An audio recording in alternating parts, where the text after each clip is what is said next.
Hello बच्चों, कैसे आप सभी लोग? मस्त। सभी लोग जुड़ जाए बेटा, और लेक्चर ज्यादा से ज्यादा लोगों के बीच में शेयर करें ताकि जो भी पीएनएसटी की तैयारी कर रहे हैं उन सभी को वीडियो का लाभ मिल सके। तो बेटा स्टार्ट करते हैं। जय हिंद प्यारे बच्चों, मैं यशवंत बसवने लक्ष्य एकेडमी के ऑनलाइन प्लेटफॉर्म पर आप सभी का स्वागत करता हूँ। बेटा जैसे कि आप लोगों को पता है कि हमारा पीएनएसटी पीवाईक्यू सीरीज चल रहा है, और इस सीरीज में हम लोगों ने अब तक के मॉडर्न फिजिक्स के 3 पार्ट कंप्लीट कर लिए हैं। उससे पहले भी बाकी के जो चैप्टर हैं वो हम लोगों ने कंप्लीट कर लिए है। प्लेलिस्ट में आप लोगों को पढ़ा रखा हुआ मिलेगा, तो जाइए। आप लोगों ने अगर उसके थ्योरी को लेक्चर को कंप्लीट कर लिया होगा तो आप उसके पहले पीवाईक्यू करें। बहुत इंपॉर्टेंट है, पीवाईक्यू करके जाना है। आप जैसे पीवाईक्यू देखते होंगे, सॉल्यूशन देखते होंगे, तो आपको पता चलता होगा कि बहुत सारे क्वेश्चन साल दर साल रिपीट हो रहे हैं। बहुत सारे क्वेश्चन के साथ साथ कॉन्सेप्ट भी रिपीट हो रहे हैं।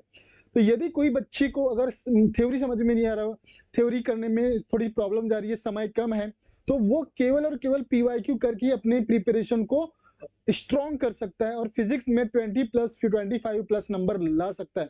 101% गारंटी है बेटा। तो बेटा आज का लेक्चर है आधुनिक भौतिकी फिजिक्स, और इस लेक्चर का हम लोग पार्ट 4 करने वाले हैं। ठीक, स्टार्ट करें बेटा। तो आज का पहला क्वेश्चन देखिएगा। 3890 यसार का अर्ध आयु 28 वर्ष है। इस समस्थानिक की 15 मिलीग्राम, ध्यान दीजिएगा, आपको अर्ध आयु काल मतलब टी हाफ का मान कितना दिया हुआ है? 28 वर्ष। ठीक, समस्थानिक की 15 मिलीग्राम की विघटन दर किस क्रम में होगा? किस क्रम में बोला है, मतलब यहां पर ऑर्डर बताना है। क्या बताना है बेटा? ऑर्डर। किस ऑर्डर में होगा बोल रहा है, ठीक है ना? तो इसके लिए बताना है, ये ऑर्डर बताना है, ऑर्डर। तो सर ऑर्डर क्या होता है पहले ये जान लीजिएगा। आप लोगों ने 11th के बेसिक में, 11th के पहली क्लास में लेक्चर में, या फिर इनिशियली कंडीशन में, स्टेज में आप लोगों ने पढ़ा होगा, यदि किसी भी चलो ठीक है, that is a number multiply M की पावर एक्स। ठीक है सर, ये 10 है, ये नंबर है और इसको 10 रखते हैं बेटा, इसको 10 रखते हैं, मल्टीप्लाई में 10x। ठीक है, यदि कोई संख्या इस रूप में है, यदि कोई संख्या आपको इस रूप में दिया हुआ है, तो आप x के मान को क्या बताते हो? इस संख्या की कोटि।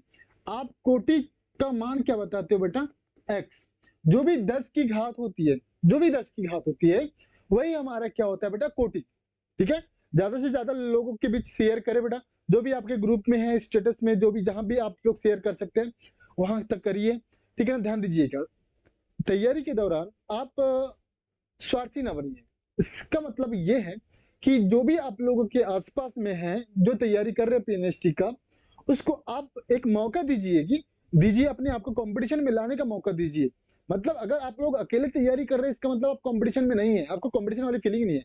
लेकिन आपको पता चल रहा है कि हमारे साथ साथ 100 लोग और तैयारी कर रहे हैं, 1000 लोग और तैयारी कर रहे हैं, 2000 लोग, लाख लोग, 50,000 लोग तैयारी कर रहे हैं, तो आपके अंदर कंपटीशन वाली फीलिंग आती है, और आपकी जो तैयारी होती है उसमें धार मिलने लगता है, मतलब आप उसमें शार्पनेस आने लगता है, आप उसमें अनुशासन लाते हो, आप उसमें संकल्प लाते हो। ठीक है ना? संकल्प के साथ आप तैयारी करते हैं।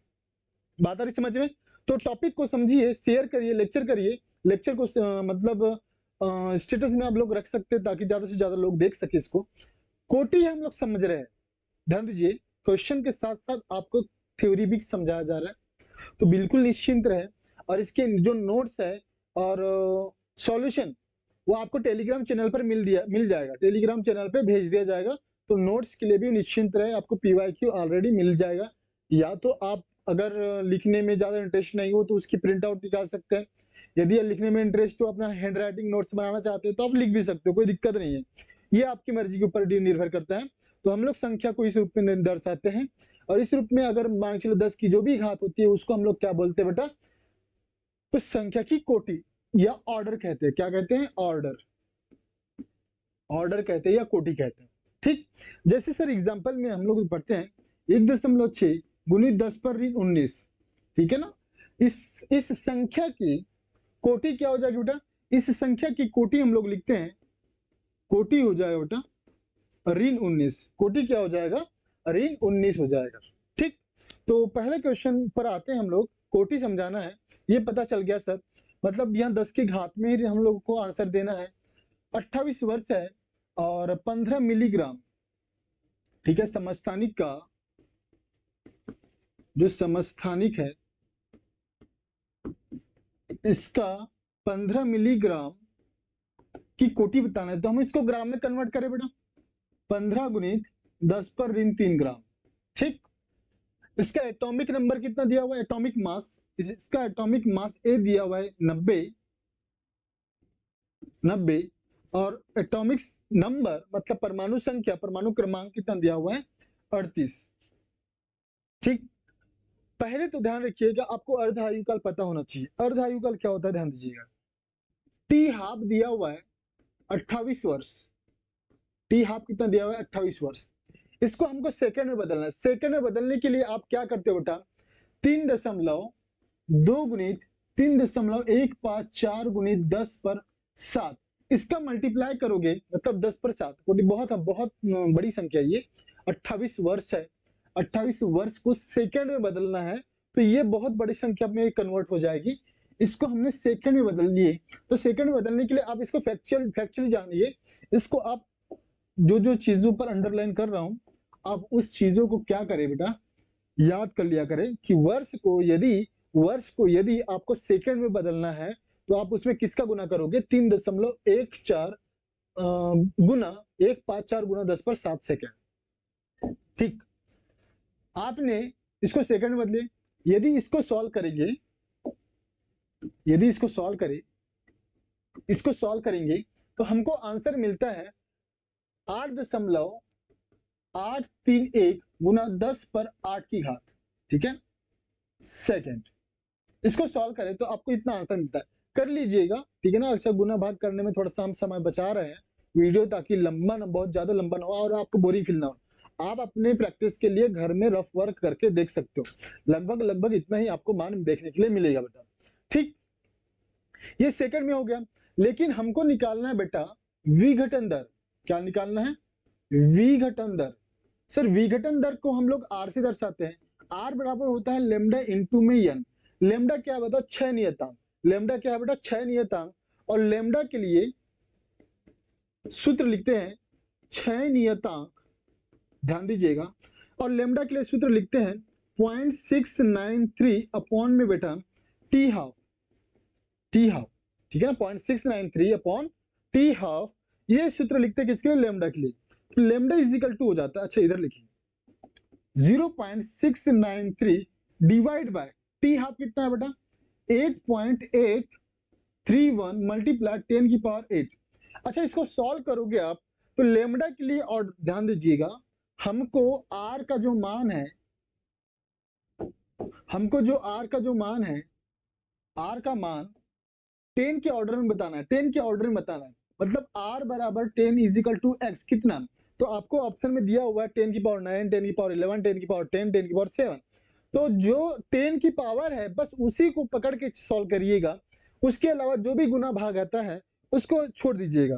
तो फिलहाल आपको इसको सॉल्व करना है क्योंकि नीचे 10 की पावर 10 है, ठीक है ना, और ये एंगस्ट्रॉम है, तो इसका हम लोग सिर्फ 10 की पावर 8 ले रहे हैं। इसको सॉल्व करोगे तो आपको 10 की पावर -10 एंगस्ट्रॉम देखने के लिए मिलेगा। ध्यान दीजिएगा, फिर से मैं आपको बता दे रहा हूं, हमने गुना भाग को थोड़ा सा इग्नोर किया है या फिर हम लोग स्किप कर रहे हैं, इसलिए ताकि थोड़ा समय बचे हमारा। ये काम आप लोग घर में कर सकते हो, आपको प्रैक्टिस करनी है, आपको एग्जाम में सॉल्व करना है, मुझे आंसर बतानी है। आंसर कैसे आ रहा है ध्यान दीजिएगा। इसको सॉल्व करोगे, सर यार गुना भाग तो आना चाहिए यार, अब गुना भाग आना चाहिए, गुना भाग नहीं आ रहा है तो फिर हम समस्या है, फिर समस्या है, फिर सिलेक्शन से आप काफी दूर हो। आपको गुना और भाग और दशमलव को हल करते आना चाहिए। मैंने बता दिया, इसको हल करोगे आपको तो जो 10 की घात लानी है 10 की पावर -10 एंगस्ट्रॉम, ठीक है। ध्यान दीजिएगा, अगर मान के चलो लेमडा इज इक्वल टू कोई संख्या रहेगी यहाँ पर 10 की पावर आ जाएगा -10, हमको इसको याद रखना है, इसको पकड़ना है बस, ठीक। वैसे ही सॉरी कोई भी रख लो, यहाँ एम रख लो, एम रख लो, क्योंकि यन यहाँ पर यूज हुआ है तो यहाँ पर यम रख रहा है, और इस यम का मान आप इसको हल करके यहाँ पर यम का मान निकाल सकते हो, ठीक है सर, इतना समझ में आ गया। अब सर हमको समझना है यन क्या होता है। यन होता है बेटा, ठीक है, यन होता है एवोगैड्रो संख्या, एवोगैड्रो कहते हैं इसको, ठीक है ना, हम अपना प्रोनाउंसिएशन कर सकते हैं। मेरा प्रोनाउंसिएशन थोड़ा सा डिफरेंट हो सकता है मे भी, तो हंसने वाली बात नहीं है। एवोगैड्रो जो नंबर होता है उसका और 6.023 मल्टीप्लाई, ठीक है, और जो 15 मिलीग्राम है, 15 मिलीग्राम, ये कितने पर बेटा, 90 पर, ठीक है ना, इसका गुणनफल होता है एवोगैड्रो संख्या। एवोगैड्रो संख्या जो होता है इसको हम करेक्ट करते हैं 6.023 मल्टीप्लाई 10 की पावर 23, इसका मल्टीप्लिकेशन होता है। और 15 मिलीग्राम किस में से बेटा, 90 ग्राम में से 15 मिलीग्राम, उसको हम लोगों ने एवोगैड्रो संख्या से गुना कर दिए तो हमको एन का मान मिल जाएगा। सर इसको हल करोगे ना आप तो 10 की घात 23 है 10 की घात ऋण 3, इसको हल करोगे तो आपको एक संख्या मिलेगा, इसके साथ 10 की घात में गुना मिलेगा, गुना 10 की घात में मिलेगा 20, कितना मिलेगा, 23 में से 3 गया बेटा 20, ठीक है। बस आपको ये बता रहे हैं, ये बता रहे हैं, आप ध्यान दीजिएगा, ये जो संख्या दिख रहा है, ठीक, और ये जो संख्या दिख रहा है, ये दोनों में आपको 10 की घात पकड़नी है। अब आसान है, r बराबर lambda into N, lambda into N, तो लेमडा का 10 की घात ऋण 10 मिला था, और एन का पावर कितना, 10 की पावर 20, और इसको सॉल्व करेंगे तो r बराबर कितना है, 10 की पावर 10, r का मान कितना है, 10 की पावर 10। बैकरल मात्रक क्या हो जाएगा, बैकरल, ठीक है ना, बैकरल किरण कहते हैं विघटन दर। ध्यान दीजिएगा, जब रेडियो एक्टिव पदार्थ जब विघटित होता है तो उसमें से एक किरणें निकलती है, बैकरल रेस कहते हैं, इसको क्या कहते हैं, बैकरल रेस या बैकरल किरणें, ठीक है ना। बैकरल क्या होता है, साइंटिस्ट का नाम है, ठीक है, साइंटिस्ट का नाम है जो बैकरल रेस को खोज किया, इस किरणें को खोज किया, उसका नाम रखा गया है बैकरल रेस, और इसका मात्रक भी बैकरल रखा गया। तो 10 की पावर 10 आपका क्या हो जाएगा, आंसर। 10 की पावर 10 आपका क्या हो जाएगा, आंसर। ये आपका आंसर हो जाएगा। आई होप ये क्वेश्चन आपको समझ में आया होगा, ठीक, समझ में आ रहा होगा तो थम्स अप करें, ध्यान दीजिएगा, ठीक है। और जो भी डाउट है तो आप कमेंट बॉक्स में क्वेश्चन पूछ सकते हैं। ओके, बढ़ते हैं आगे अगले क्वेश्चन पर। अगला क्वेश्चन क्या है बेटा हमारा, देखिएगा, एक यन प्रकार का अर्धचालक, यन प्रकार के अर्धचालक, अगर आप ध्यान दीजिए, यन प्रकार का अर्धचालक, और आपने पिछला लेक्चर देखा होगा तो अर्धचालक को हमने अच्छे से समझा दिया है, ठीक। यन प्रकार के अर्धचालक में जब सभी डोनर, डोनर ध्यान दीजिएगा, डोनर भरी हुई है तो डोनर स्थिति में चार्ज डेंसिटी, आपको क्या निकालना है बेटा, चार्ज डेंसिटी निकालना है। क्या निकालना है, चार्ज डेंसिटी, ओके, आपको बताना है चार्ज डेंसिटी, ठीक है। क्या एक से ज्यादा होता है, एक के बराबर होता है, एक से कम होता है, या जीरो होता है। ध्यान दीजिए, पहले तो यन प्रकार का अर्धचालक समझते हैं। यन प्रकार के अर्धचालक क्या होता है, जब जर्मेनियम क्रिस्टल अपने मूल अवस्था में होता है, जर्मेनियम क्रिस्टल अपने मूल अवस्था में होता है, तो इसके सहसंयोजी बंध, अपने इसके सहसंयोजी बंध, एक परमाणु का जो सहसंयोजी बंध होता है अपने पड़ोसी 4 परमाणुओं के साथ में कोवेलेंट या सहसंयोजी बंध बना रहा होता है, इस प्रकार से। अब यदि जब हम इसको कमरे के ताप में रखते हैं, कमरे के ताप में रखते हैं, कमरे के ताप पर देखोगे तो इसमें होलों की संख्या, ठीक है ना, होलों की संख्या, ये शुद्ध अर्धचालक की बात कर रहे हैं, शुद्ध अर्धचालक, अर्धचालक, जब हम लोग कमरे के ताप की बात करते हैं तो शुद्ध अर्धचालक में, ध्यान दीजिए, सॉरी बेटा, हाँ, शुद्ध अर्धचालक जिसमें होलों की संख्या और इलेक्ट्रॉनों की संख्या, क्या होता है कि जब हम लोग कमरे के ताप पे रखते हैं तो इसमें आपको एक इलेक्ट्रॉन और एक इलेक्ट्रॉन, एक होल्स, सॉरी, अच्छा, इसको हम लोग कह रहे हैं, और होल को मैं रिप्रेजेंट करूंगा, होल को रिप्रेजेंट कर देते हैं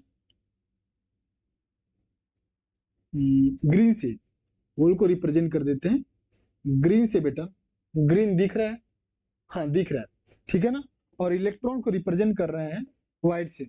जब यहां से एक बॉन्ड टूटेगा तो एक इलेक्ट्रॉन बाहर निकलेगा, और ये इलेक्ट्रॉन की खाली स्थान जगह है, मतलब इलेक्ट्रॉन ने इस स्थान को छोड़ा है। तो ऐसी स्थिति में हम बता रहे हैं कि इस वाले स्थान को कह रहे हैं होल, और इस वाले को हम लोग कह रहे हैं मुक्त इलेक्ट्रॉन। मतलब आप कह सकते हो ये वाली जो स्थिति है ये होल को दिखा रहा है और ये फ्री इलेक्ट्रॉन को दिखा रहा है, फ्री इलेक्ट्रॉन को दिखा रहा है, ठीक है ना। और ऐसी स्थिति में जब आप लोग एनर्जी बैंड बनाते हो, ऐसी स्थिति में जब आप एनर्जी बैंड बनाते हो, एनर्जी बैंड में आप दो बैंड देखते हो, ठीक है ना, एक संयोजकता बैंड होता है और एक चालन बैंड होता है। निचले वाले हिस्से को हम लोग कहते हैं संयोजकता बैंड, संयोजकता बैंड, और ऊपर वाले हिस्से को कहते हैं चालन बैंड। ऊपर वाले हिस्से को क्या कह रहे हैं बेटा, चालन बैंड, ऊपर वाले हिस्से को चालन बैंड कह रहे हैं। और जो बीच वाले हिस्सा है, बीच वाले, इसको ऊर्जा अंतराल कहते हैं। ये जो हिस्सा है इसको क्या कह रहे हैं, ऊर्जा अंतराल, ऊर्जा अंतराल, जो कि इजी के इक्वल होता है, ध्यान दीजिएगा।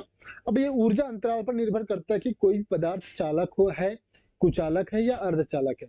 इसमें जो ऊर्जा अंतराल है easy, easy 3 mega electron volt, 3 electron volt, mega नहीं, 3 इलेक्ट्रॉन वोल्ट से क्या होता है बेटा, कम होगा। 3 इलेक्ट्रॉन वोल्ट से आपको कम देखने के लिए, छोटा देखने के लिए मिलेगा। यदि 3 इलेक्ट्रॉन वोल्ट से छोटा है तो वो हो जाएगा अर्धचालक, ठीक, ओके। चलो देखते हैं बाद में। अभी हम लोग n प्रकार के अर्धचालक को समझ रहे थे। सर n प्रकार, ये तो हुआ शुद्ध अर्धचालक, लेकिन सर इसमें हम लोग देख रहे हैं नंबर ऑफ होल, इसमें जो है इलेक्ट्रॉनों की संख्या जितनी होगी, जितनी इलेक्ट्रॉनों की संख्या होगी संयोजकता चालन बैंड में, उतना ही संयोजकता बैंड में होलों की संख्या होगी। यदि 4 इलेक्ट्रॉन टूट रहे हैं, 4 इलेक्ट्रॉन टूट रहे हैं तो 4 होल भी बन रहे हैं, ठीक है, ध्यान दीजिए। तो हम लोग संयोजकता बैंड या चालन बैंड में इलेक्ट्रॉनों की संख्या को इलेक्ट्रॉन घनत्व कह रहे हैं।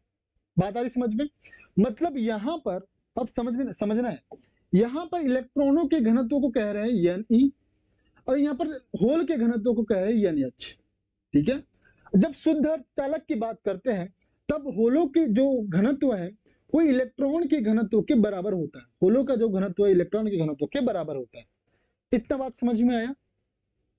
अब बात करते हैं हम लोग n प्रकार के अर्धचालक। जब n प्रकार के अर्धचालक में हम लोग देखते हैं, ठीक है, n प्रकार के अर्धचालक में, n प्रकार का अर्धचालक, n प्रकार का अर्धचालक, ध्यान दीजिएगा बेटा, इसकी बात करेंगे, इसकी बात करेंगे इन प्रकार के अर्धचालक में। तो इसमें जो अशुद्धि मिलाई जाती है, जो अशुद्धि मिलाई जाती है वो पेंटावेलेंट टाइप का होता है, पंच संयोजी तत्व, पंच संयोजी प्रकार का अशुद्धि होता है बेटा, पंच संयोजी प्रकार का अशुद्धि होता है। इसमें इलेक्ट्रॉन की अधिकता होती है, इलेक्ट्रॉन की क्या होती है, अधिकता होती है।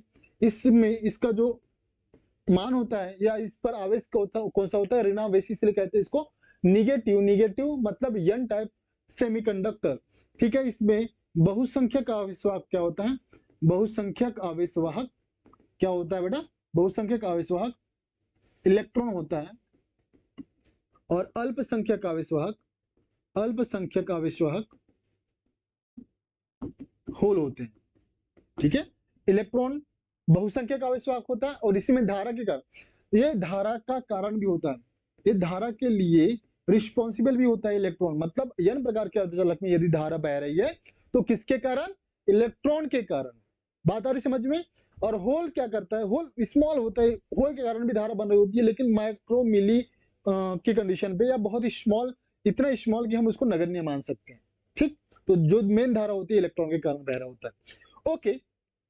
अब हम टॉपिक पर आते हैं, मतलब हमारा जो क्वेश्चन है n प्रकार के अर्धचालक में हम बात करेंगे जो डोनर स्थिति में जो चार्ज डेंसिटी है, चार्ज डेंसिटी क्या होगी, हमेशा एक से ज्यादा होगी। चार्ज डेंसिटी मतलब इलेक्ट्रॉन जो होगा, चार्ज डेंसिटी ना भी, चार्ज मतलब आवेश, आवेश किस ज्यादा होगा, ठीक है ना। यदि इसमें एक के बराबर लिख सकते हैं इसमें, लेकिन यदि जब इलेक्ट्रॉनों की संख्या बढ़ जाए, होलों की संख्या कम हो जाए, उस स्थिति में जो चार्ज डेंसिटी होगा, चार्ज डेंसिटी क्या हो जाएगा बेटा, एक से ज्यादा हो जाएगा, मतलब इज ग्रेटर देन टू 1।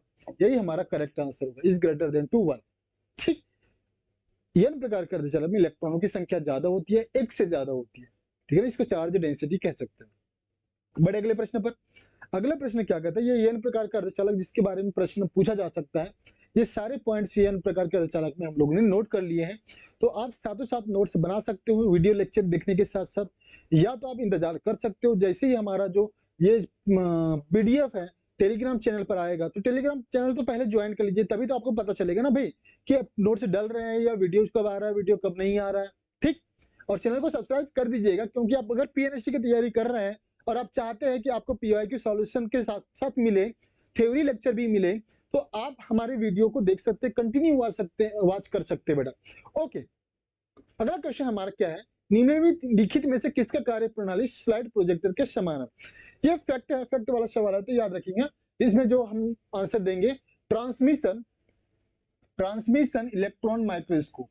ठीक, ये फैक्ट है, इसको याद रखिएगा। जो कार्यप्रणाली स्लाइड प्रोजेक्टर है वो किसके समान होता है, ट्रांसमिशन इलेक्ट्रॉन माइक्रोस्कोप।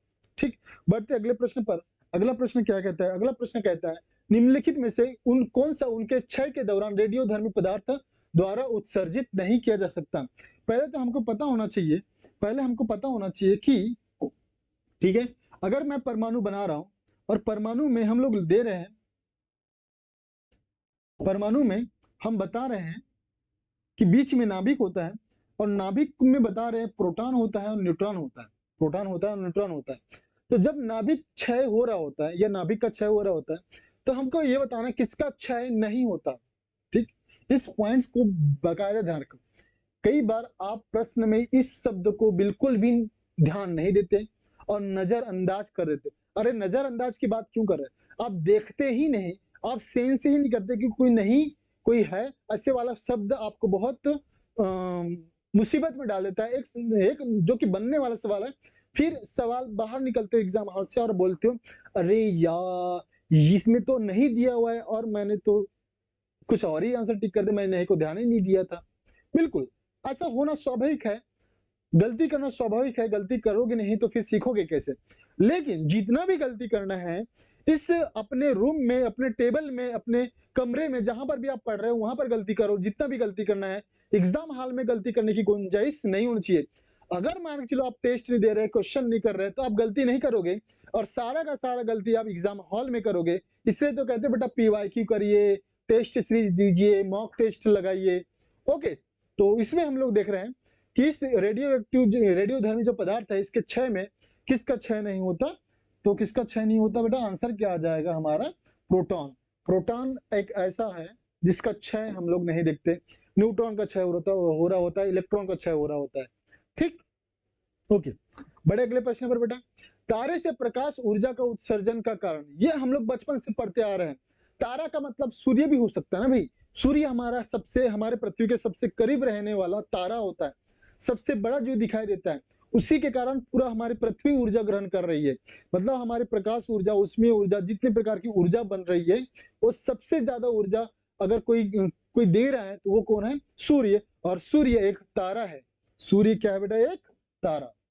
तो सूर्य के लिए ऊर्जा का स्रोत क्या है, सूर्य के लिए ऊर्जा का जो स्रोत है, ऊर्जा का स्रोत क्या होता है, नाभिकीय संलयन। क्या होता है बेटा, नाभिकीय संलयन।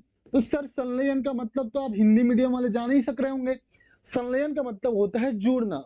यदि दो हल्के नाभिक, यदि मैं बात करूंगा, ठीक है ना, यदि दो हल्के नाभिक जुड़ जाए, सॉरी ओके, यदि दो हल्के नाभिक को हम लोग जोड़ दे तब हम लोग देखते हैं इसके जुड़ने से क्या हो जाता है बेटा, एक भारी नाभिक बन रहा होता है। इसके जुड़ने से क्या हो रहा होता है, एक भारी नाभिक का निर्माण हो रहा होता है, भारी नाभिक। ठीक, ये नाभिक को जोड़े हमने, दो हल्के नाभिक जब जुड़ेंगे तो एक भारी नाभिक का निर्माण होगा। ध्यान दीजिए, थोड़ा सा तिरछा हो सकता है, आपको समझना है ना बस, ठीक है ना। तिरछा, सीधा, आड़ा टेढ़ा से क्या मतलब होता है, ध्यान दीजिएगा बस। ठीक, ओके, तो यहाँ आंसर क्या आ जाएगा बेटा, नाभिक का जोड़ना। क्या आ जाएगा आंसर आपका, नाभिक का जोड़ना। नाभिक का जोड़ना आपका आंसर आ जाएगा, ये हमारा आंसर हो जाएगा। क्लियर है, मतलब तारे में किसी प्रकार का, जो ब्रह्मांड में जितने भी तारे हैं उन सब में ऊर्जा का जो मेन कारण होता है वो होता है नाभिकीय संलयन। और नाभिकीय संलयन को ही हम लोग क्या कहते हैं, नाभिकों का जुड़ना। ठीक है ना। इस जुड़ने से जब दो नाभिक जुड़ रहे होते हैं, यार जब आप लोग दो हथेली को टकराओगे तो आवाज उत्पन्न हुई, ध्वनि उत्पन्न हुई, हम ध्वनि ऊर्जा कह सकते हैं, ठीक है ना। वैसे ही जब दो नाभिक आपस में जुड़ेंगे तो उनके जुड़ने से एक ऊर्जा उत्पन्न होता है, उस ऊर्जा का मान बहुत ज्यादा होता है और उस ऊर्जा के कारण ही हमको प्रकाश मिल रहा होता है। प्रकाश ही तो वही ऊर्जा है, वो ऊर्जा जो नाभिक के संलयन के कारण बढ़ रहा है वही हमको मिल रहा होता है। ठीक, तो हम बढ़े अगले प्रश्न की ओर। अगला प्रश्न क्या कहता है, हाइड्रोजन परमाणु में एक्स किरणों का उत्सर्जन नहीं करता क्योंकि हाइड्रोजन परमाणु उत्सर्जन एक्स किरणों का उत्सर्जन नहीं करता, क्यों? क्योंकि उनके ऊर्जा स्तर काफी पास पास में होते हैं। उनका ऊर्जा स्तर क्या होता है बेटा, एक दूसरे के बहुत करीब होते हैं। ऑप्शन नंबर डी क्या हो जाएगा, करेक्ट हो जाएगा। ध्यान दीजिएगा, यदि कोई दो ऊर्जा स्तर E1 और E2, जब हम लोग देखते हैं कोई दो ऊर्जा स्तर काफी दूर दूर रखे हुए हैं, ठीक है ना, जब इलेक्ट्रॉन यहां से यहां पर पहुंचेगा, जब इलेक्ट्रॉन यहां से यहां पर पहुंचेगा, उस स्थिति में ये ऊर्जा को या विकिरण का उत्सर्जन करेगा।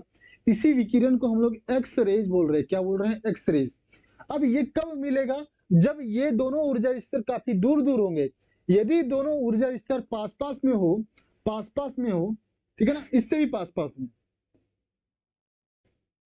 ठीक है ना, जब दोनों ऊर्जा स्तर E1 और E2 दोनों पास पास में हो तो इलेक्ट्रॉन को E2 से E1 में आने के लिए उतनी ज्यादा ऊर्जा की आवश्यकता, मतलब ऊर्जा खोने की आवश्यकता नहीं है।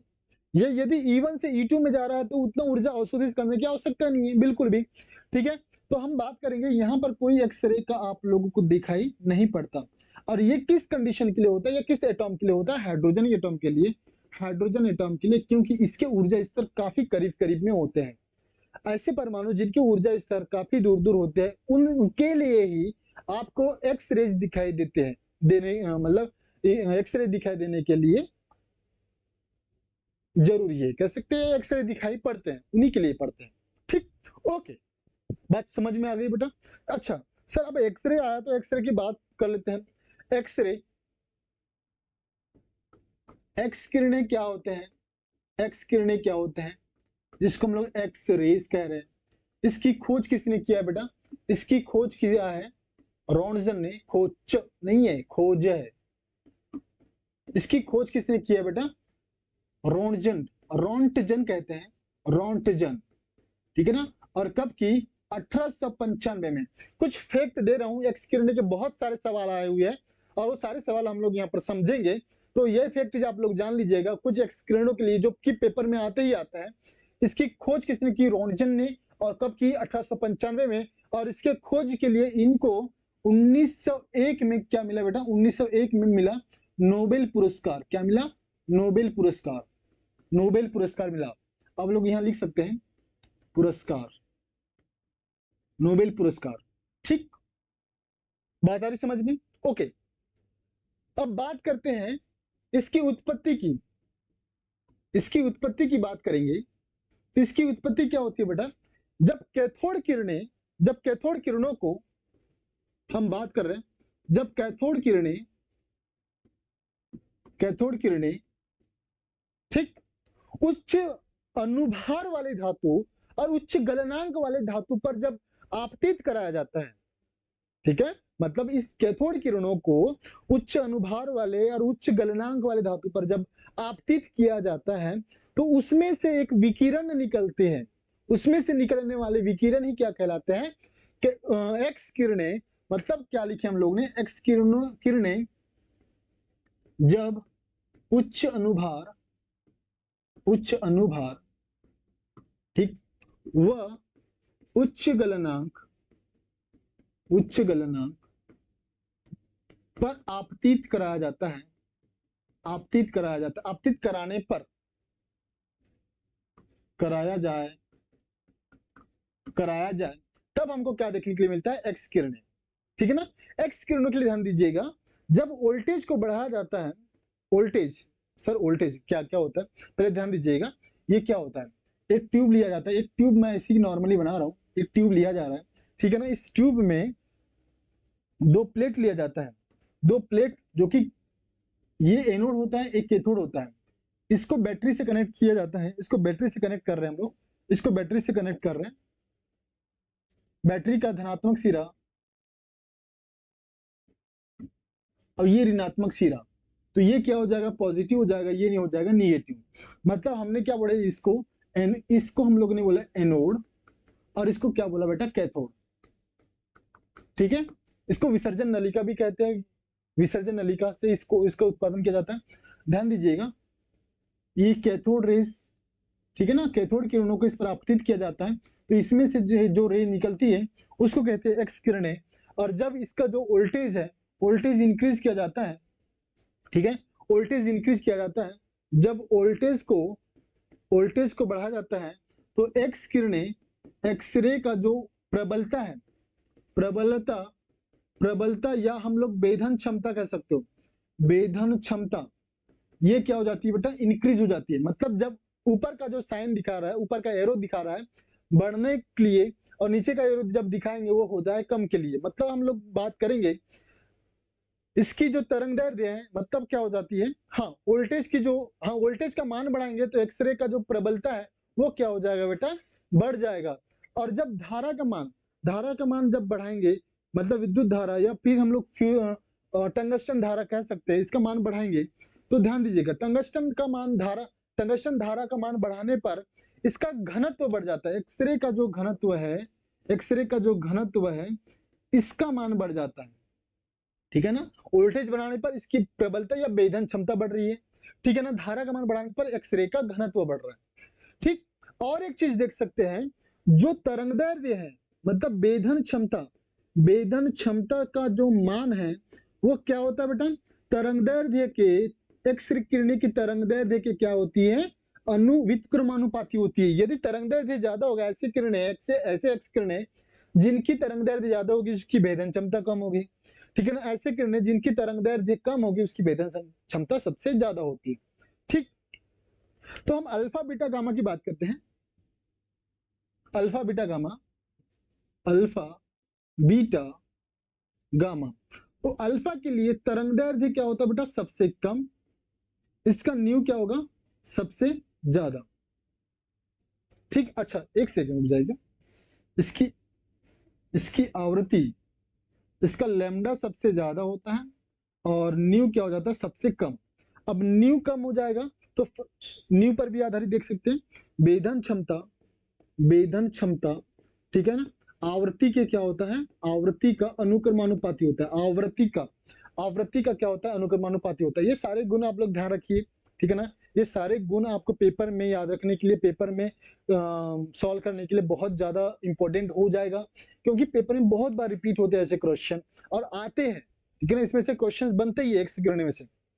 हमने बोला अल्फा पार्टिकल के लिए तरंगदैर्ध्य सबसे ज्यादा होता है और आवृत्ति सबसे कम।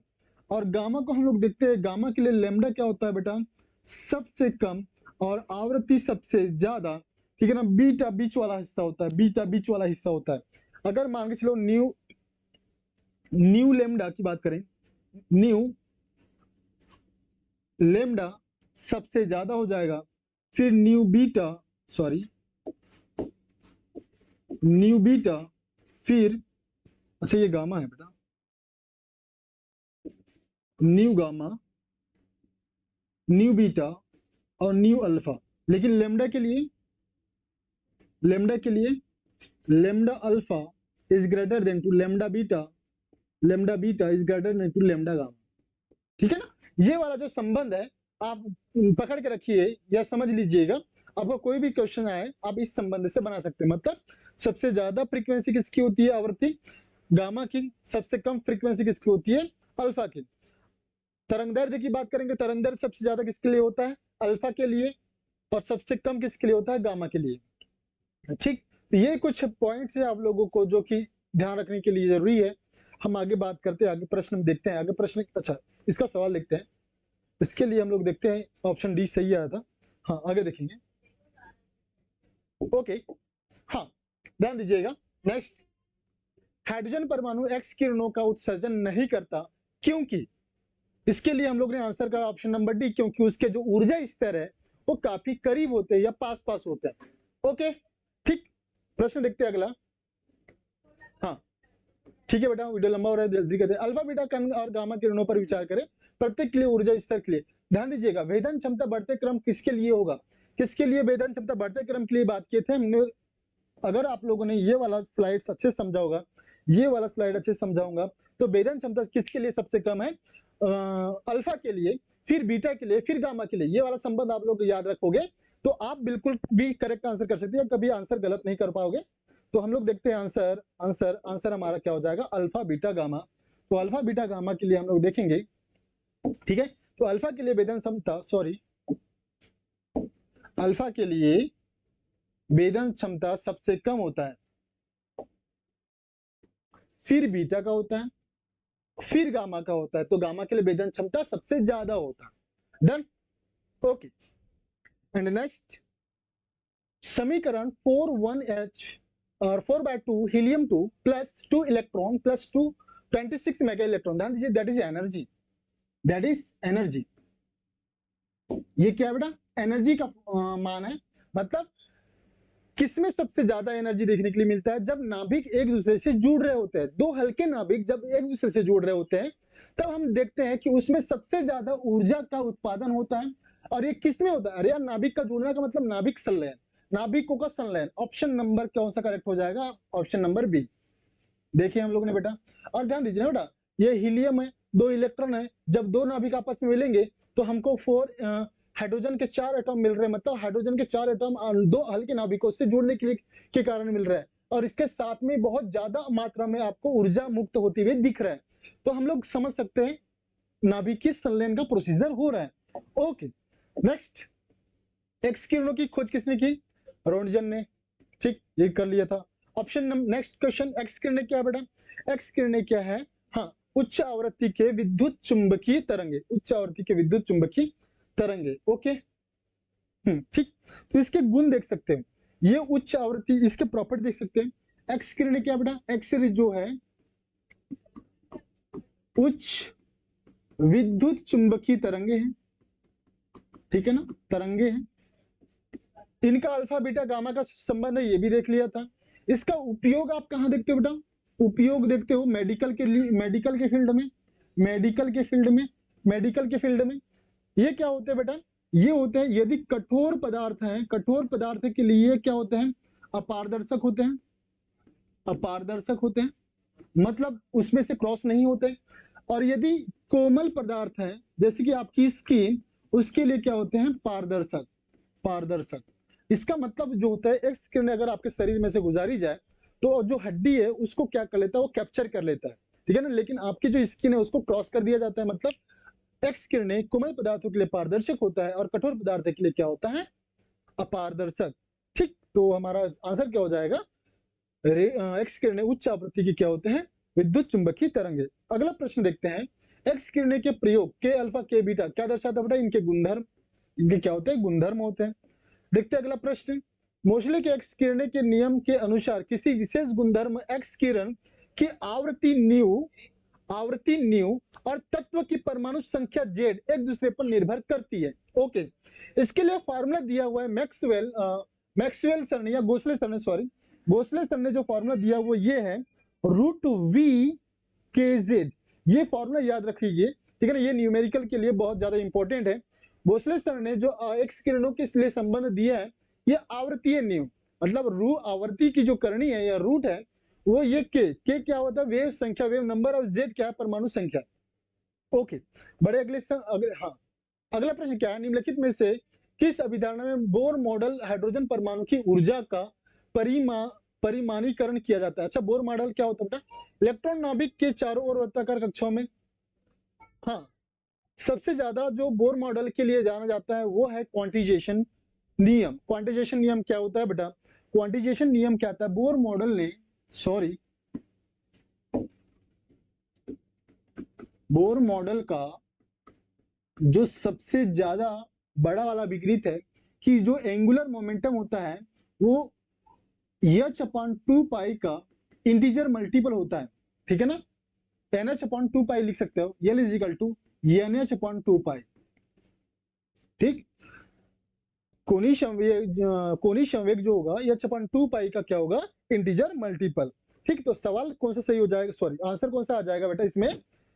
h/2 इलेक्ट्रॉन का कोणीय संवेग केवल h/2 का पूर्णांक गुणक होता है। यही हमारा क्या हो जाएगा? Correct answer. तो ऑप्शन नंबर डी हमारा करेक्ट हो जाएगा। करते हैं नेक्स्ट क्वेश्चन। एक्स किरणों की नली से उत्पन्न एक्स रे संदर्भ निम्नलिखित में से कौन सा कथन गलत है? ध्यान दीजिएगा, इस बात के लिए याद रखना, ये जो कथन गलत है, कथन सही है, इनमें से कौन सा सही नहीं है। ठीक, ऐसे सवालों में आप लोगों को इस चीज को बहुत ज्यादा ध्यान देना होता है। ऐसे क्वेश्चन बहुत ज्यादा गलत करके आ जाते हैं बच्चे। ठीक, और 2021 का सवाल है, ताजा ताजा प्रश्न है बेटा। निरंतर एक्स किरणों की कट ऑफ तरंगदैर्ध्य लक्ष्य की परमाणु संख्या पर निर्भर करती है। यही हमारा कथन गलत है, क्योंकि अरे यार, परमाणु संख्या पर कौन निर्भर करता है? कट ऑफ संख्या परमाणु संख्या पर कैसे निर्भर कर सकता है? जो कट ऑफ जो होता है, ये होता है स्टॉपिंग पोटेंशियल। Cut off